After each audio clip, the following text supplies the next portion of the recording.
Tem tempo para pergunta? Eu tenho tempo para pergunta? Tem tempo para pergunta? Eu tenho tempo para pergunta? Tem Tempo para Pergunta, o podcast oficial do TDC.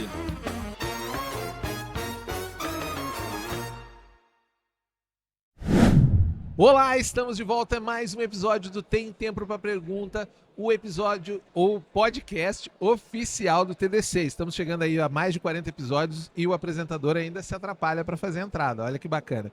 Mas aqui a gente tem esse espaço para ampliar os bate-papos e conhecer melhor as personalidades, os palestrantes do TDC, que sempre querem mais espaço para responder pergunta, e aqui é o espaço onde você tem para responder pergunta. E nessa quarta temporada, estamos aqui com esse cenário maravilhoso e com o super apoio da Ambev Tech. Então confere aí no link aí na nossa descrição do vídeo, o recado da Ambev Tech, que isso é muito importante para nós. E hoje eu estou aqui com ele, que é palestrante há muito tempo no TDC.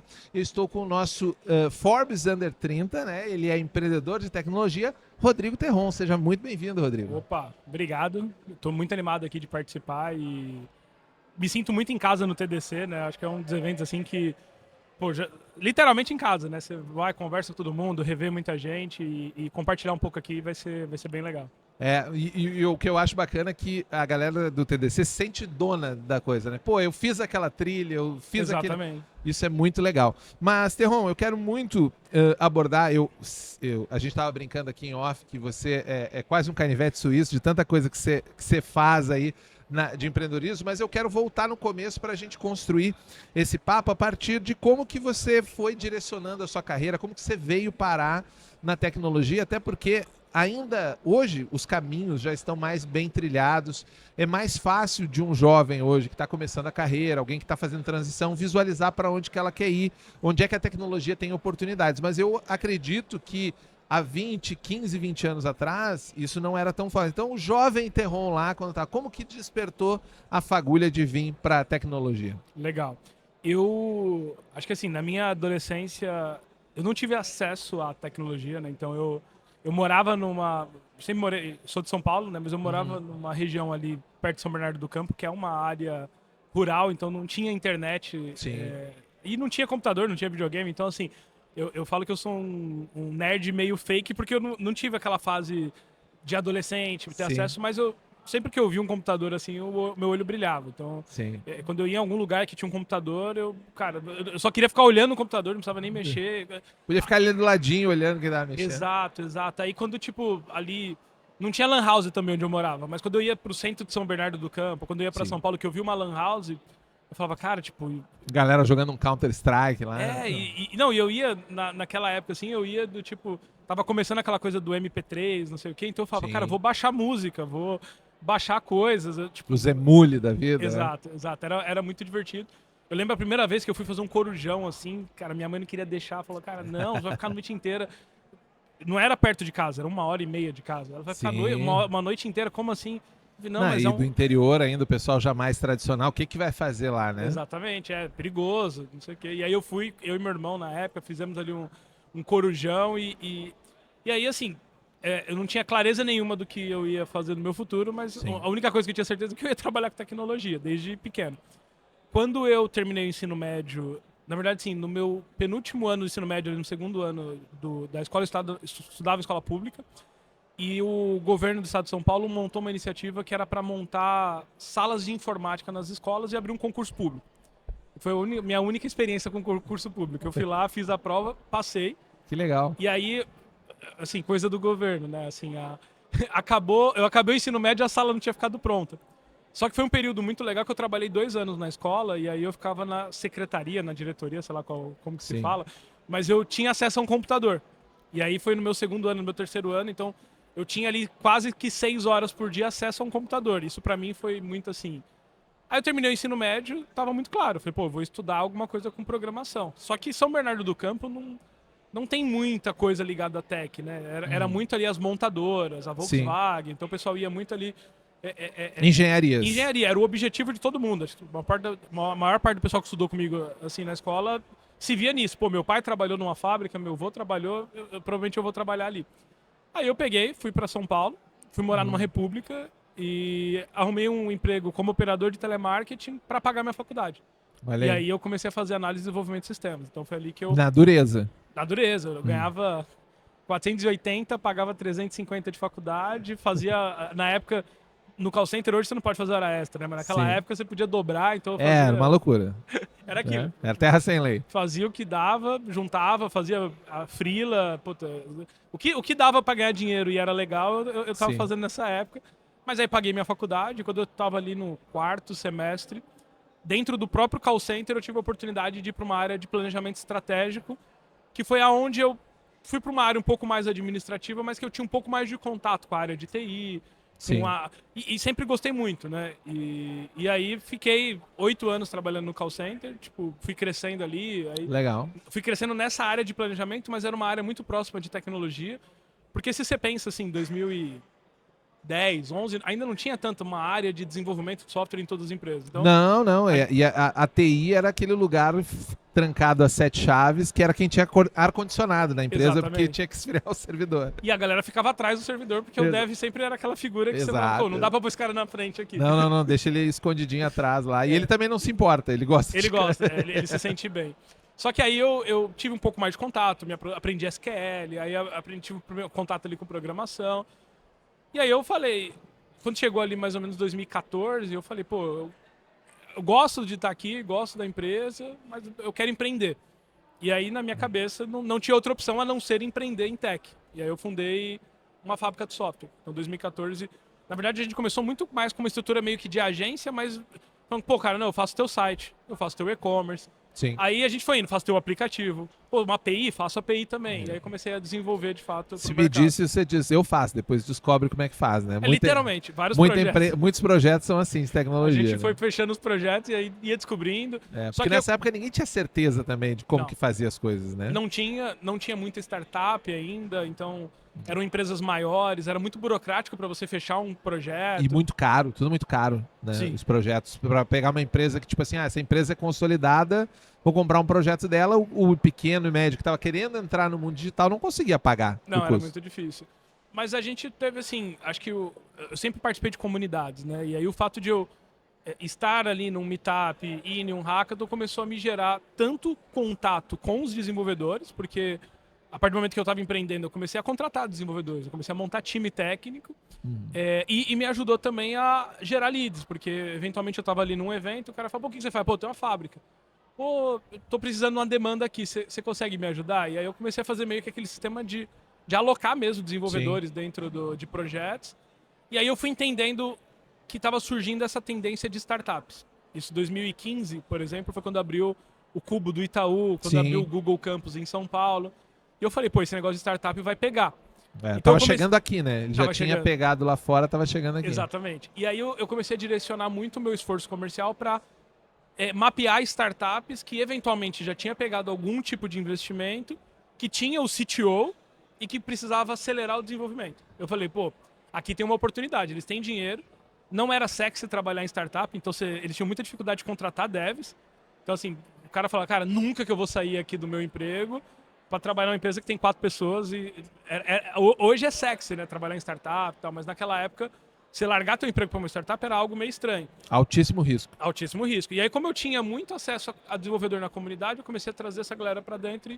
E aí isso facilitou muito, porque meu perfil de cliente, que era startup early stage, que o cara estava começando, ele tinha um dinheiro para pagar a hora homem do desenvolvedor e ele tinha dificuldade para contratar o dev. Muitas das vezes eu perdi o desenvolvedor para ele, então ele ficava Ele um acabava tempo, fazendo uma oferta Exato. e ficava com o cara. mas foi um período muito bom. Eu fiquei de 2014 até 2017, até 2018, na verdade, rodando a fábrica. E aí eu participei de um hackathon nesse período, mais ou menos ali entre 2014 e 2017, e mudou minha vida, porque eu olhei para a estrutura do hackathon, né? E talvez quem está ouvindo aqui não sabe o que é um hackathon. É uma maratona. Tem isso, porque depois da pandemia, né, eles deram uma desaparecida o que é o hackathon, né? Está voltando. Tem a galera que chegou, por exemplo, que está em idade de faculdade em 2020, agora está vindo para o mercado de trabalho, que não pegou isso. Que não pegou exatamente. É muito louco, né, pensar. Só que essa época, assim, 2015, 2016, também não tinha muito. Porque eu lembro quando eu participei, a minha maior frustração foi, cara, como que eu me formei numa faculdade de tecnologia e nunca ouvi falar disso? Não participei de um negócio como esse, Não né? sabia que existia. E aí, quando eu participei, eu gostei tanto que eu vi uma oportunidade. Eu falei, isso pode ser um produto. Eu lembro que eu sentei com o Abraão, que era meu sócio, e falei, mano, vamos conversar com as empresas e incentivar elas a organizar esse tipo de evento e a gente organiza. Aí eu comecei, cara, você precisa fazer um hackathon. Cara, fazer o quê? Uma maratona de programação. E aí você vai desenhando, né? Fala, olha, hoje você não tem tanta certeza ainda sobre roadmap de produto, você não tem tanta certeza sobre o que você pode fazer. Cara, o hackathon é um grande brainstorm. Você vai trazer os melhores talentos, eles vão trabalhar junto, você tem chance de contratar parte desses talentos, você tem chance de eventualmente investir nos projetos que nascem lá dentro, você tem chance eventualmente de fazer uma aquisição, só que o mais rico é que você vai pôr todo mundo para discutir tecnologia. E quando você discute tecnologia, você chega a conclusões importantes. E, ao mesmo tempo, você está promovendo uma competição. Tava muito forte aquela coisa do Empire Branding, né? Sim. Que é o que eu falei, não era sexy trabalhar na startup. Ainda não era sexy, mas você podia mostrar, pelo menos, como era por dentro. Então, o hackathon era um ambiente de você mostrar ali. Aí fizemos 1, fizemos 2, fizemos 3. A gente começou a criar um pouco de uma comunidade em volta disso. Um dia chegou uma grande empresa, acho que a primeira grande empresa que veio foi um banco. E aí ele chegou e falou, cara, eu quero fazer um hackathon modelo.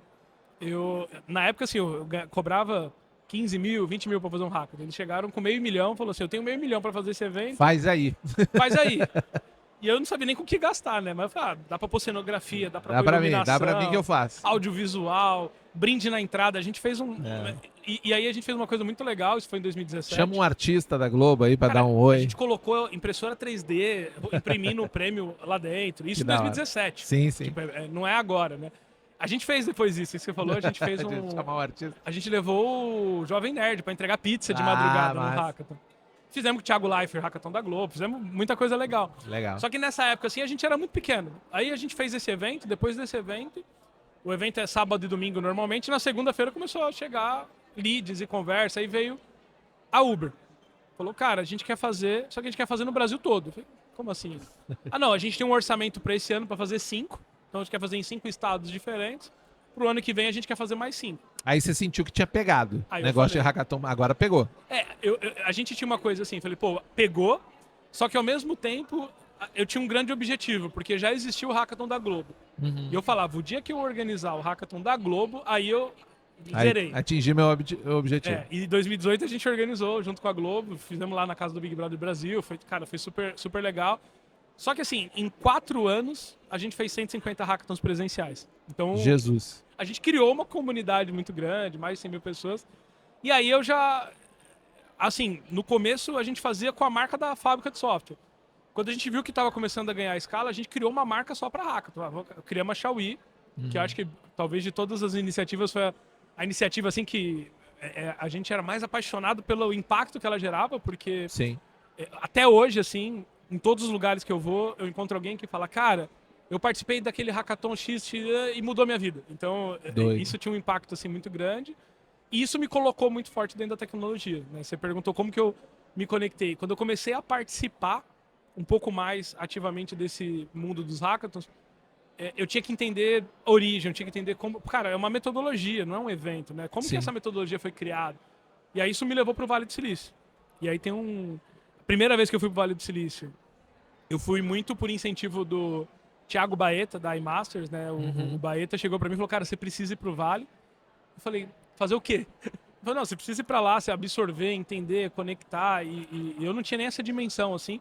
Eu tinha assistido Piratas no Vale do Silício, que é aquele filme antigão, Sim, assim. sim. Achava maneiro, mas assim, não estava dentro da minha realidade. Eu não falava inglês, não tinha nem passaporte, nem visto. Mas aí ele falou, cara, eu vou te mandar com um grupo. Tem um grupo meu que vai para lá, vai visitar a empresa de tecnologia, você vai junto e você vai ser um instrutor lá da missão. Eu falei, Baeta, você bateu com a cabeça, porque você vai me colocar para ir na missão Vale do Silício, que eu não conheço, num país que se fala inglês que eu não falo, e eu vou ser o instrutor. Eu falei assim, o que eu vou gerar de valor? Ele falou, não, você vai entender lá, vai ter uma outra pessoa com você. Aí fui eu pro Vale do Silício.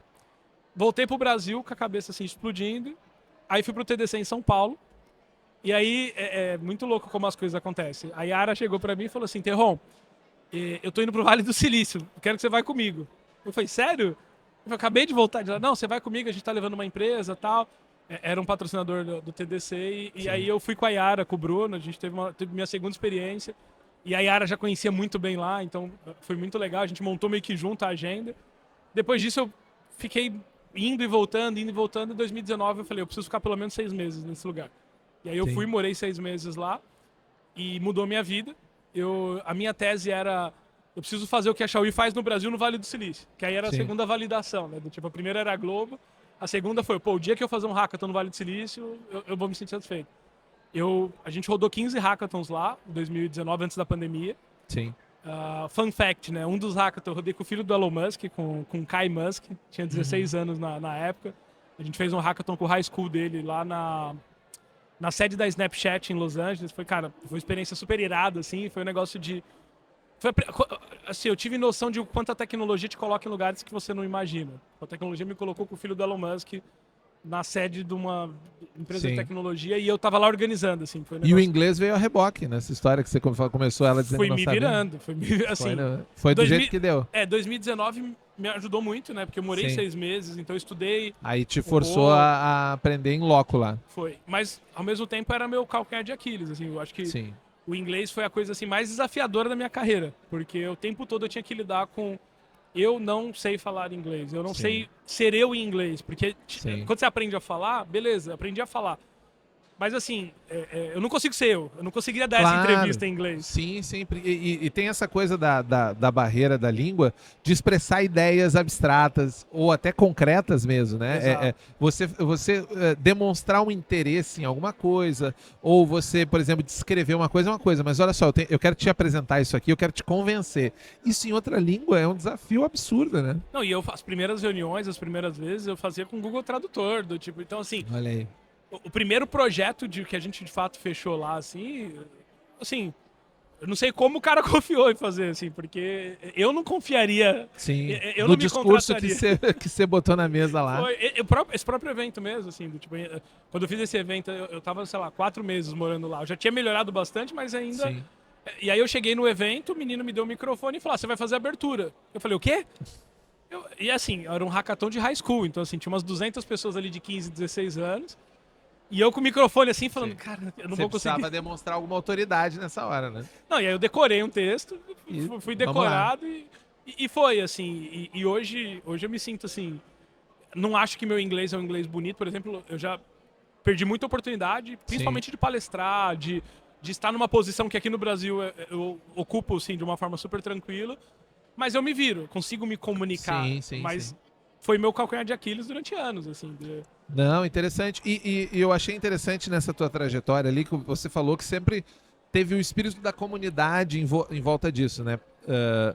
Construir a tua entrada na tecnologia a partir de uma iniciativa que era agregadora, eu acho que foi um diferencial decisivo nessa trajetória para se alcançar seus objetivos, né? Porque às vezes o que acontece muito na área da tecnologia, e aqui a gente fala tanto para desenvolvedores como para a galera da área de UX, tem todo tipo de pessoas que a gente fala aqui. E a pessoa fica muito naquela, precisa estudar. Ele não precisa aprender, precisa estudar. E ele se fecha, né? E ele não vai pro... Não, eu não tô pronto ainda, não vou submeter aquela palestra porque não tô pronto ainda. Eu não vou me candidatar a essa vaga, eu não tô pronto. Principalmente mulheres, tem muito disso também. As meninas, elas ficam esperando conseguir completar aquela certificação. Como que você acha que você conseguiu queimar essas etapas se aproveitando um pouco desse espírito de comunidade? Eu acho que a comunidade ela é baseada na troca. Eu acredito que, independente do nível, todo mundo tem algo para oferecer e todo mundo tem algo para aprender e absorver. Então, quando você está dentro de um ambiente... E aí tem muito a questão da sala que você está, né? Do tipo assim... eu tenho uma coisa, eu sempre falo em palestra, etc., que eu gosto muito de ser o mais burro da sala. Então, assim, quando você está num ambiente onde todo mundo que está naquele ambiente tem um pouco mais de experiência, um pouco mais de conhecimento que você, é onde você mais se desafia, onde você mais se sente mal no sentido de pô, poderia ter mais, eu poderia saber mais, só que é onde você mais aprende. Sim. Então, pra mim, eu fui vivendo isso. Quando eu comecei a ir nos meetups, eu não entendia nada, assim. Entendia ali um conceito, mas assim, pô, eu fiz uma faculdade de análise e desenvolvimento de sistemas, onde você aprende C, Java. Aí você vai num meetup que o cara tá falando de uma coisa super nova que tá sendo usada agora. Isso. Os fundamentos você tinha, mas aquela coisa nova você tinha que reaprender a A cada... prática. Sim. E aí você vai. Aí quando eu comecei pros Estados Unidos, a mesma coisa. Eu estava nos ambientes, eu falava, cara, olha quem tá aqui. Tem um engenheiro da Apple, tem um engenheiro do Netflix, tem um engenheiro do Google e tem eu. Então você se sente ali, fala, pô, eu sou o menorzinho aqui. Só que estar nesses ambientes te promove. Então, acho que o Vale do Silício tem muito disso. Então, assim, tem um aplicativo do Meetup, você entra no aplicativo lá, coloca São Francisco, tem coisa de 30, 40 eventos por dia. Sim. Então, assim, você escolhe, você fala... E não é qualquer evento, você fala assim... Pô, eu cansei, assim, eu olhava o evento e falava assim, pô, engenheiro, sei lá, da Apple, que não sei o quê.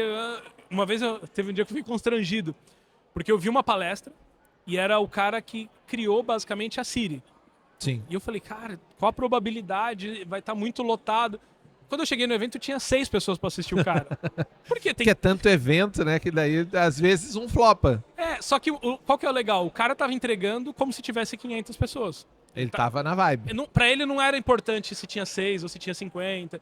Então essa coisa da troca que a comunidade propõe é algo assim que sempre foi muito bom pra mim. Então quando eu participei dos primeiros eventos, eu percebi que era muito genuíno a troca. Acho que assim, todo mundo tá ali por um interesse, óbvio, e tem uma segunda intenção. Eu tô ali querendo aprender mais, querendo uma oportunidade. Então assim, tem ali... Só que ao mesmo tempo, tá todo mundo se doando, né? Tipo assim, pô, eu poderia estar na minha casa assistindo Netflix, mas eu tô aqui numa segunda-feira à noite com 20 pessoas aqui discutindo tecnologia. Isso, um projeto, apresentando uma coisa. Eu vejo isso, a galera sempre tem essa coisa do que eu ganho, né? Tem uma coisa assim, pô, eu não quero ir naquele lugar lá porque tem que dar palestra de graça, né? E isso é uma discussão que tem há muito tempo aqui no TDC, e eu sempre gosto de trazer ela com quem é mais, né, vem mais recorrente, que é exatamente entender a diferença entre ganho e valor, né? Porque o valor que você tem para agregar e retirar de uma troca dessa é muito maior, por exemplo, que um valor que um dinheiro, né, um ganho monetário que você poderia ter com aquela palestra. Às vezes do próprio caso que você falou, né? O cara tava dando uma palestra para 6 pessoas. Se eu fosse pagar aquele palestrante para dar essa palestra, seria caríssimo, mas ele tava engajado. Entregando, né? E daqui a pouco aquelas pessoas ali pode ser o próximo colega dele de projeto, pode ser o próximo empregador dele. Você nunca sabe quem vai estar, né? Eu acredito que deve ter acontecido de você ir num evento, tá dando palestra, descer do palco e discutir, poxa, tem um cara ali que é uma coisa que eu um dia queria marcar uma reunião, ele jamais marcaria uma reunião, mas agora ele veio e assistiu uma palestra minha. Não, isso acontece sempre, assim. Não, e essa coisa, assim, de... vamos dizer assim, a profissão palestrante, eu acho que é algo que tem que ser criado, assim. Então, assim, se você nunca ganhou dinheiro para palestrar, cara, ninguém vai. Não é óbvio, assim. Agora, assim, quando você vai num evento como o TDC, aqui é um evento de troca, é um evento onde você está entregando e, ao mesmo tempo, você está colhendo, assim. Sim. Não teve nenhuma edição do TDC que eu vim que eu não saí com um contato diferente novo, conheci uma pessoa legal, alguém assistindo minha palestra me deu um feedback, ou eu fazendo a coordenação me conectei com o palestrante abriu uma porta depois. Ao mesmo tempo, eu também já ganhei para palestrar. Hoje eu palestro em grandes eventos que, eventualmente, é muito melhor para o evento do que para mim estar lá. Sim. E aí ele faz me traz essa uma compensação. proposta, do tipo, olha, cara, eu sei que teu tempo tem valor, eu sei que você tem experiência com isso, porque eu, sei lá, já dei mais de 100 palestras. Eu vou te pagar por isso. Tudo bem? Pode ser X. Já teve evento que me fez proposta que eu falava assim, caramba, do tipo, não vale isso a minha palestra. Mas assim, é uma questão de construção. Se você tem o objetivo de ser um palestrante profissional, você vai ter que palestrar muito de graça primeiro. Primeira coisa. Porque... E mesmo que você não queira ser um palestrante profissional, ir lá colaborar também vai te trazer essa coisa que você falou, né? Vai te trazer o contato, a porta aberta, todas as oportunidades, né? Não, e tem que entender também um pouco de objetivo. Então, assim, para quem eventualmente tem uma carreira em tecnologia e assim, pô, vou palestrar 1, 2 vezes no ano, eu acho que é um investimento na tua própria carreira, no teu próprio desenvolvimento. Porque para dentro da empresa, quando você chega na empresa e fala assim, cara, eu fui convidado para palestrar nesse evento aqui. É um convite, não é um serviço que você está prestando, né? É uma troca que está ali, é um reconhecimento do seu trabalho, é uma oportunidade de você se conectar. Então, eu vejo de uma forma muito positiva. E eu acho que tem gente que realmente busca, vai fazer curso de oratória, vai fazer curso de desenvolvimento de palestra, porque realmente quer seguir isso como carreira. E aí é uma carreira. Então, Acho que são perfis diferentes, sabe? Sem dúvida. E pensando, enquanto você falava aqui, eu estava pensando que muitas das startups, né, que é uma área que você se destacou, eu acabei conhecendo nesse tipo de evento, assim, de comunidade. Ah, esse aqui é o diretor da startup tal, o CEO da startup tal. Tinha uma época que parecia que a gente ia num meetup qualquer, em São Paulo, e tinha 40 empresas diferentes, 40 startups diferentes, todo mundo investido em diferentes níveis, seed, bababá, principalmente pré-pandemia ali. Veio a pandemia. Parece que desapareceu. Assim, os eventos estão voltando devagarinho, né? Principalmente os eventos menores, muitos desapareceram. Mas eu queria que tu desse uma visão para a galera, como que tá hoje esse mercado de startup, que parece que, eu não digo que deu uma freada, mas parece que deu uma boa desacelerada no que era, assim, em 2019, eu senti assim, nossa, esse negócio embicou para cima, exponencial, assim, só vai. A visão que eu tenho, assim, é que a gente vem ali, vamos dizer assim, 2014, 2015, foi a época que eu comecei a empreender, tava surgindo as startups. Então começou a surgir startup, e naturalmente era pequeno, não tinha ainda tanto poder. Quando foi mais ou menos 2018, 2019, começou as grandes empresas a responder às startups. Então, assim, vamos dizer assim, é um Nubank nascendo ali em 2015, eu acho, e é um Itaú em 2018 falando, cara, eu não posso perder espaço para um banco que está surgindo agora. Sim. Então era a resposta. Então teve um período onde era aquele tipo, vale tudo. Então, assim, tanto o Nubank quanto o Itaú, no exemplo que eu estou usando, cara, vamos trazer gente, vamos contratar, vamos pagar mais, precisa a gente coloca. E os fundos de investimento, quem está atrás das startups, falando, cara, vai lá, se precisar de gasolina, jogando. Eu ponho gasolina. Vai, não para de fazer, não. Não vai faltar munição. Não vai faltar munição. Quando veio a pandemia, acho que a pandemia teve um efeito assim muito grande de acelerar tudo que é transformação digital. Sim. Então, teve umas coisas assim, do tipo, a grande empresa que estava ali, às vezes, engatinhando em relação à startup, porque a startup já nasceu digital. Claro. A grande empresa acelerou muito. E aí, nessa de acelerar muito, começou muito um processo de automação, de melhoria de processos. Então, você tinha uma coisa assim que era a cultura da startup entrando ali nas grandes empresas. E aí a competição começou a ficar um pouco mais apertada.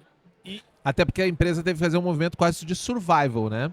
É isso ou você vai morrer igual o pequeno que está morrendo lá na ponta. Exatamente.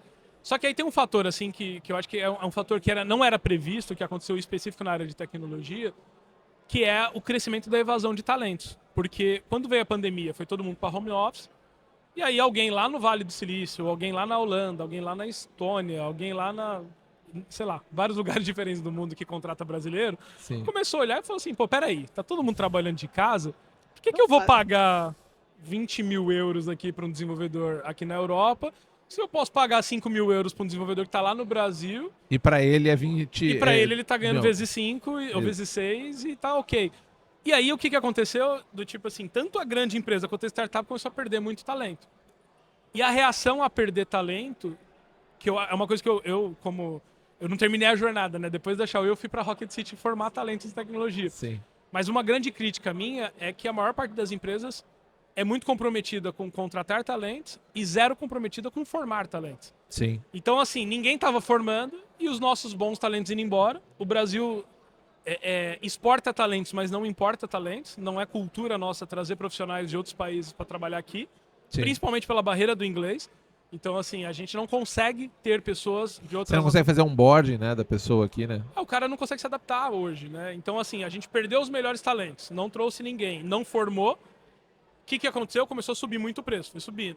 Aí os fundos de investimento ainda falam, não, vai lá, dá para pôr mais um pouco de gasolina. E a demanda parecia meio que infinita, né? Porque você tinha todo um público agora que só tinha o digital para interagir, né? Exato. Então a Netflix começou a ver os números dele subindo. A indústria do videogame, que é uma que eu acompanho por hobby... Bombou. Nossa, era aquela e-commerce. Ele explodiu os deliveries, os e-commerce. Então tinha esse movimento de que tudo será lindo e nós viveremos no paraíso digital no futuro. Só que aí chegou num ponto de inflexão que é o quê? A conta parou de fechar. Porque a grande empresa que subiu muito o custo começou a sair de uma margem positiva para uma margem negativa. E aí a gente teve vários casos de empresas assim, gigantescas, tipo, quebrando literalmente. A startup que dependia do fundo, o fundo falou, peraí que tá dando ruim, segura. E aí, assim, literalmente, começou a morrer algumas startups. E aí, quem captou em 2021, que teve muito... 2021 foi as grandes rodadas. Sim. Tinha dinheiro, mas assim, o fundo chegou e falou assim, cara, É esse aí dinheiro que tem. Guarda ele. E aí começou essa coisa dos layoffs, de reduzir, de cara, vamos diminuir. Porque assim, a gente... É uma disputa um pouco desleal. Uma empresa no Brasil que fatura em real tentar ter uma base salarial em dólar para disputar com uma empresa lá fora que Sim. tem um faturamento em dólar, em euro. Se a empresa quiser, vai te tirar o teu talento a hora que ela quiser. Ela vai. Ela só precisa descobrir E quem você ele não é. você não vai conseguir, tipo, reter. As empresas tentaram criar empresas no Brasil. Que você falava assim, cara, trabalhar no Brasil nessa startup é a mesma coisa que trabalhar no Google por um ano. Depois ela não Depois aguenta. ela não dá conta. Então a gente está para uma, vamos dizer assim, uma normalização agora desse processo. Porque o que aconteceu em 2021, eu estava no Vale do Silício em 2021, foi bem, teve duas coisas assim que chamou muito minha atenção. Foi em abril de 21, eu estava ali num evento, e aí na mesma semana que rolou esse evento, a Y Combinator, que é a maior aceleradora de startup do mundo, soltou uma carta, e aí a carta, o título era The Winter is Coming, né? Tipo, o inverno está chegando. Game of Thrones. E aí o primeiro parágrafo, ele fala assim, se você viveu no mercado de startup e venture capital nos últimos 5 anos, esqueça absolutamente tudo. Porque tudo que você viveu nos últimos 5 anos não existe e não vai existir mais. E foi uma carta assim que parou o Vale do Silício. Eu tava lá, assim... Uma granada, praticamente, né? Porque todo mundo só falava daquilo. O Vale do Silício tem muita coisa assim, tem uma coisa muito dos documentos. Então, assim, o manual de cultura do Netflix. Tem alguns documentos que são documentos muito preciosos, assim, que são coisas assim... que tem um valor muito grande. E essa carta virou isso da noite pro dia. Tipo, tava todo mundo falando dessa carta. Sim. E essa carta era do tipo assim, cara, se precisar demitir, demite. Se precisar reduzir, reduz. Se precisar... Faz alguma coisa, porque assim, esquece. Não vai voltar. Não é uma pausa. É tipo assim, acabou. O que aconteceu foi loucura. E agora vai voltar pro mundo normal. E ele não falou isso, sei lá, do último ano. Ele falou os últimos 5. Então, assim... Do tipo assim, até essa onda, a primeira onda ali, 2018... Sim, já estaria englobada dentro dessa estatística, né? E isso me faz pensar que a gente na tecnologia tem esse problema da tecnologia do momento, né? Tem uma pressão muito grande e ela é uma movimentadora desse mercado, né? Então, você via nascer muita empresa, por exemplo, blockchain. 40 opções de blockchain que eram soluções à procura de um problema, né? A galera não tinha um problema, mas tinha uma tecnologia que estava no hype. Chatbot, teve esse momento. Teve Cloud bem antes, mas Cloud também foi um hype. Metaverso. Nem vamos falar de metaverso, mas existiu o metaverso. A gente teve trilha metaverso no TDC, né? Que é um sinal de que realmente a galera estava interessada nisso. O metaverso foi o finalzinho da alegoria máxima daquilo que... Do surto coletivo. Disso que eu acho que é uma solução à procura de um problema, né? Exato. Tipo assim, o que ele está resolvendo, não sei, mas parece legal. Né? E agora a gente tem, e isso é fato, né? Não adianta a gente querer questionar o mercado de tecnologia, ele sofre um pouco dessa sistemática. Como é que você está vendo a tecnologia do momento, que é a inteligência artificial, principalmente a generativa, porque inteligência artificial, eu repito várias vezes aqui no podcast, para quem está na tecnologia, meio que... Galera, nós estamos falando há 10 anos disso, a gente está construindo isso já está aí há muito tempo, mas agora que virou... Vai ter TV.ai, que tipo, eu preciso lançar uma TV, eu quero lançar um relógio, tem que ter inteligência artificial. Como que você acha que ele vai impactar esse mercado de empreendedorismo mais específico, assim, essa pressão tecnológica agora com a IA generativa e todo esse hype que está aí? Perfeito. Cara, a visão que eu tenho, assim, é que, tipo, tem um pouco dessa coisa do hype, do momento, tá todo mundo falando, vamos falar também, e isso assim... Como aumento de nível de consciência do mercado, eu acho que é importante. Então, assim, é importante que todo mundo saiba o que é uma inteligência artificial. Agora, o que a gente está discutindo de inteligência artificial são conceitos que são discutidos, você falou 10, mas na verdade é 50 anos. Né? Sim. Tem pelo menos 50 anos. Eu em 2015, 2014, eu lembro que eu fui convidado num evento para palestrar sobre inteligência artificial. E aí eu nem sabia direito, mas eu falei, não, vamos embora. Tava começando, fui lá, palestrei, estudei pra caramba. Mas o grande ponto da inteligência artificial foi sempre a questão de não ter poder computacional para entregar, de fato, tudo que a inteligência artificial pode entregar. Então, Isso. Dada a complexidade do algoritmo, o que ele precisava para rodar, né? exato, não dava para fazer tudo o que está sendo feito hoje. Tecnologia avançou, diminuiu, ficou mais barato, então hoje é acessível. Quando você pensa que você paga, sei lá, $20 por mês para um acesso do ChatGPT, é muito barato. Perto Sim. do que você já pagou de tecnologia. E o mais louco, você paga $20 por mês, é muito barato, e você não faz a menor ideia da quantidade de processamento que está atrás. É loucura. Se você começa a entender o que tem por trás, é insanamente louco. O que eu vejo hoje, assim, eu acho que a gente vai ficar uns bons anos nessa discussão. Vai ter um monte de ponta AI que vai morrer no meio do caminho, natural. Só que eu vejo uma tendência, assim, que é uma tendência interessante, assim, porque se você olha o mercado de software, há 10 anos atrás, você comprava o software. Você ia lá e comprava o software. Por exemplo, vamos pegar acho que quem foi pioneiro nisso foi a própria Microsoft ali com a licença do Windows, depois com o Office. Você comprava. Primeiro o OS, depois a ferramenta. Exato. Aí veio essa onda, que é uma onda que está agora muito forte, que é a onda do cara. Por que eu vou comprar se eu posso assinar? Que é o SaaS. Sim. É um as a service, eu vou lá e assino e pago por isso. Só que aí o que foi acontecendo? E hoje eu tenho uma tese muito forte, assim, que eu critico muito, né? Se você olha a maior parte dos fundos de investimento, eles nos últimos anos só investiram em SaaS B2B. Ah, não, SaaS B2B é uma tese sólida para investimento. Sim. Só que o que acontece? Antigamente você tinha, sei lá, o pacote Office para um colaborador. Sim. Aí alguém falou, pô, tem a ferramenta de RH. Pô, agora contrata RH também. Pô, tem a ferramenta de benefício. Tem a ferramenta de treinamento. Tem uma ferramenta de OKR. Então hoje o custo por colaborador, quando você olha para a ferramenta, você está pagando 10, 15, 30 ferramentas por colaborador. E às vezes perdido no back-office de financeiro lá, né? Às vezes a empresa nem sabe mais o que ela está pagando para o colaborador. Exatamente. E aí a minha tese é o quê? Esse avanço que a gente tem de AI, ele é um avanço que vai trazer uma nova tendência, que é a tendência da automação e de internalizar esses processos. Do tipo assim, pô, por que eu vou contratar um software para OKR se eu posso criar um aqui muito fácil, usando um pouco de inteligência artificial, mas usando low code, no code, e a gente tem a nossa própria ferramenta 100% personalizada. Então eu tô vendo isso, assim, que as empresas passaram a assinar tudo. Tem uma solução para isso, tem uma solução para aquilo, Sim. Só que ficou muito caro. E aí agora você vai olhar e falar, pô, mas a gente gasta, sei lá, estamos gastando R$10 mil por mês aqui só com o software de OKR. Será que a gente não põe uma pessoa de automação? Eu acho que vai começar a surgir esse engenheiro de automação, um engenheiro de... Quase que um engenheiro interno, assim, que ele vai traduzir os processos internos da empresa em só. É meio que é um full circle aí, né? Porque a gente voltou lá para trás na empresa quando os caras dizem assim, olha, eu não preciso mais de uma área de TI, eu preciso de um engenheiro de TI, depois eu preciso de um diretor de TI. Exato. E agora a gente faz... E depois, o diretor de TI é muito engessado, eu vou fazer uma startup para jogar o projeto lá e eu poder testar, já que não posso fazer na empresa. E agora a gente fez o full circle, voltou para dentro da empresa para dizer, vamos fazer dentro.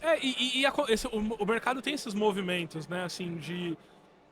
É quase que assim, de expansão e aí convergência. Então, assim, ele é meio cíclico, ele vai dando voltas e acaba indo. Então, assim, a próxima tendência que eu vejo é a tendência do tipo, vamos resolver dentro de casa? Vamos, tipo... Porque... de fato, ficou mais simples de desenvolver. Então, assim, de quando eu fiz a faculdade e hoje, para você criar... Assim, vamos pegar o mais idiota do ponto de vista de tecnologia. Para você criar uma landing page hoje, você não precisa de nada. Você precisa de... Assim, um adolescente de 12 anos consegue entrar ali numa ferramenta e criar. Sim. Então, facilita Zero muito código, o processo. no code total, né? Exato. Por um outro lado, isso eu falo de processos, né? E aí as empresas vão focar a área de tecnologia em desenvolver realmente ali o que é core, né? Do tipo assim, o que é aplicação mesmo. O que viabiliza, né? A tecnologia como enabler, né? O que viabiliza meu negócio. Mas tem aquilo que você falou, que eu vou ter que trazer de volta aqui. Eu sempre digo, as palavras que a gente diz voltam para nos perseguir. Que você falou, as empresas não investem em formação, porque não adianta também ser fácil e eu não investir na formação dessa galera em IA para ele poder fazer isso dentro da empresa. Não, especialmente no Brasil, isso é um problema muito maior, assim, porque... Eu, assim, já tive o privilégio, enfim, de visitar quase o mundo inteiro. E quando a gente fala de educação no Brasil, a gente está muito aquém, né? Então, hoje, o que aconteceu com a educação? A educação regulada, que é o que a gente chama de universidade, ela caiu muito em descrédito e de fato, quando você fala de tecnologia, eu ensino hoje, em 2024, o jeito que a gente fazia tecnologia em 2015. Então, eu tô anos atrasado, e isso é muito ruim. E as empresas internamente têm pouca cultura de desenvolvimento de talento. Então, você contrata, se é bom, você mantém, se não é bom, você demite. Mas, cara, qual é a responsabilidade da empresa de talvez treinar, né? Então, eu gosto desse ambiente, por exemplo, do TDC, que eu sei, assim, de acompanhar, que grande parte das pessoas que estão aqui, as empresas estão financiando Sim. a participação, porque é uma forma de dar acesso a novos conhecimentos. Mas eu acho que hoje isso é muito falho no Brasil. Então, assim, eu visitei várias empresas no mundo que falam assim, não, cara, quando entra uma pessoa aqui, ele fica 4 meses treinando. Isso não existe no Brasil, tipo, e é impensável você falar que você vai contratar Não, ele alguém. tem que produzir no primeiro mês, no segundo ele já tem que bater meta. Quando você fala de desenvolvedor no Brasil, em especial desenvolvedor, quando você entra ali numa empresa, por exemplo, sei lá, uma empresa no Vale ali, você não vai pôr a mão no código antes de entender o que você está fazendo. Então você vai entender arquitetura, documentação, você vai passar por um processo ali de pair programming com outro cara, aí você vai pôr a mão no código. Aqui no Brasil você chega, o cara põe você no GitHub e fala, cara, esse botão aqui, precisa mudar a cor dele. Aí você tipo... Você sabe fazer ou não sabe? Você sabe aqui, dá para entender o código, e aí o cara sai lá, não tem processo nenhum, a gente usa muito poucos fundamentos, né, as boas práticas de desenvolvimento de software. E eu percebo isso olhando muito para o mercado internacional. Quando você coloca um brasileiro dentro de um time, por exemplo, nos Estados Unidos, você tem um ganho muito grande, porque o brasileiro, ele consegue se adaptar muito melhor, porque ele está acostumado, é zoneado, é bagunçado. Sim. Então você põe um brasileiro ali, que é um generalista, no meio de um monte de especialista, vai bem. Só que aqui no Brasil a gente tem um monte de generalista, né? E aí falta especialista. Sim. Tipo assim, quem tem a formação no regulado não tem uma boa formação, quem não tem uma formação não tem formação. Então assim, o que eu falei do grande problema, a gente não importa talento. Então eu não tenho um especialista que está vindo, um engenheiro de software que é realmente um engenheiro. E que vai capacitar aquelas equipes, né, para trabalhar com isso. Incrível. Terron, papo bom, é assim, nosso tempo correu muito rápido, mas antes de a gente partir para o nosso encerramento, tem uma tradição aqui que a gente sempre, quem é da tecnologia está sempre lá e para cá de mochila, e eu peço para você, que toda nossa pessoa que é convidada, deixar uma parte da sua mochila aqui, que pode ser uma mochila metafórica, dar uma dica cultural, um livro, um filme, documentário, que você quiser indicar, que tenha ou não a ver com o tema, mas que possa trazer mais experiências interessantes na área aqui para a galera do podcast. Pô, legal. Cara, um livro que eu sempre recomendo, assim, que foi, acho que um dos melhores livros que eu li, que ele é um pouco mais, talvez, voltado para a galera de negócio, mas ao mesmo tempo o autor, que é o Ben Horowitz, é um cara muito de tech, fundou a empresa de tech, etc. Então ele conecta. É um livro que é o lado difícil das situações difíceis. Basicamente ele narra ali a trajetória dele e ele começa o livro falando assim, porque geralmente se conta as histórias bonitas e eu vou contar aqui todas as merdas que aconteceu na minha trajetória. Então ele vai falar de quando ele quase faliu, ele vai falar de quando ele precisou demitir metade do time, ele vai falar de quando ele precisou atrasar o salário da galera.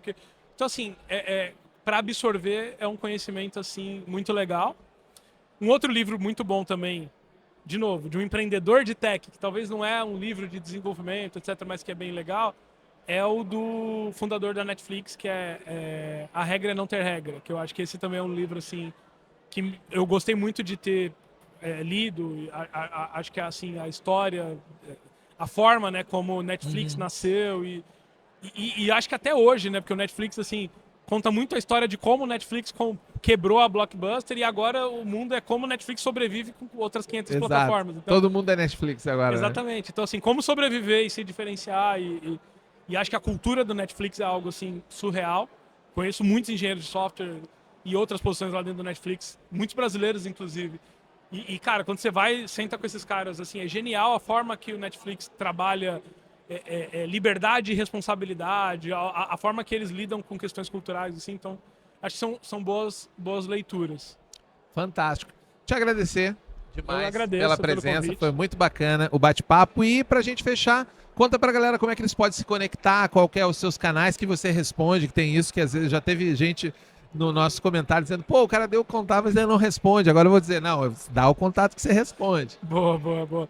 Assim, eu tô como Rodrigo Terron em todas as redes sociais. Eu uso muito, tento produzir um pouco de conteúdo no Instagram, então ali tem um pouco de vídeo, participações em podcast, etc.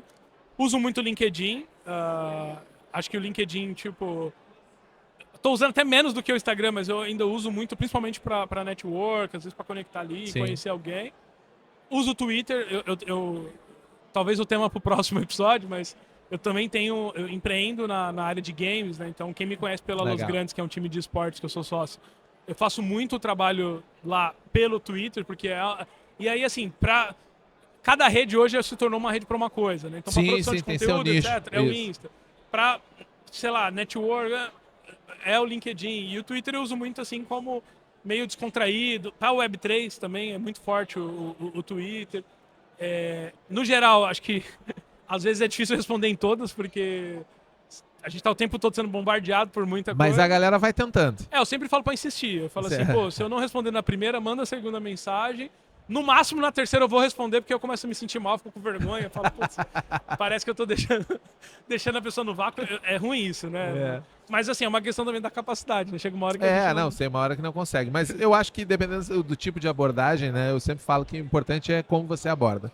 E ter boas perguntas, né? Às vezes não manda aquele tipo, oi. O oi não dá. Esse aí, com certeza. Tenta não dá. já puxar ali um call to action. Tal. Tem que ser muito. Eu falo que assim, tem que ser muito propositivo e muito intencional nas relações, assim. Então, é aquilo. Não tem problema se você vai desenvolver um relacionamento com uma segunda intenção. Pô, esse cara pode me conectar, pode colocar. Sim. Mas deixa claro. Não tenta agir como, pô, sou seu melhor amigo de infância. Se você não me conhece, tenta vir com, de fato, algo que Bacana. tá conectado. Né? Já me dá uma oportunidade de follow-up, senão fica mais difícil. Exatamente. Muito bacana. Mas, obrigado pelo convite. Sucesso aqui pro podcast, né? Que seja aí Obrigadão. 4ª temporada, mas que venham muitas outras e Tomara. quem sabe aí eu não venho mais quem vezes. sabe a gente vai fazer mais vezes. Dá pra contar mais coisas aqui. Com certeza. A gente pegou um pedacinho aqui por causa do nosso tempo, né? E para você que nos acompanhou até aqui, fica o convite para ver os outros episódios. A gente está no Spotify, temos mais de 40 episódios para você assistir, para assinar o nosso canal. A gente também tem essa conversa com um vídeo no YouTube, se você está nos ouvindo por áudio. E você pode dar o seu like, seguir a gente. E também tem os cortes no YouTube, que fica legal para você encaminhar para aquela pessoa que você quer mostrar, que você quer que ela aprenda mais sobre tecnologia, ou até inspirar alguém que queira começar nessa carreira aí com com as nossas dicas dos nossos participantes. E claro, eu espero vocês no nosso próximo episódio. Tchau! Eu tenho tempo para pergunta? Tem tempo para pergunta? Eu tenho tempo para pergunta? Tem Tempo para Pergunta, o podcast oficial do TDC.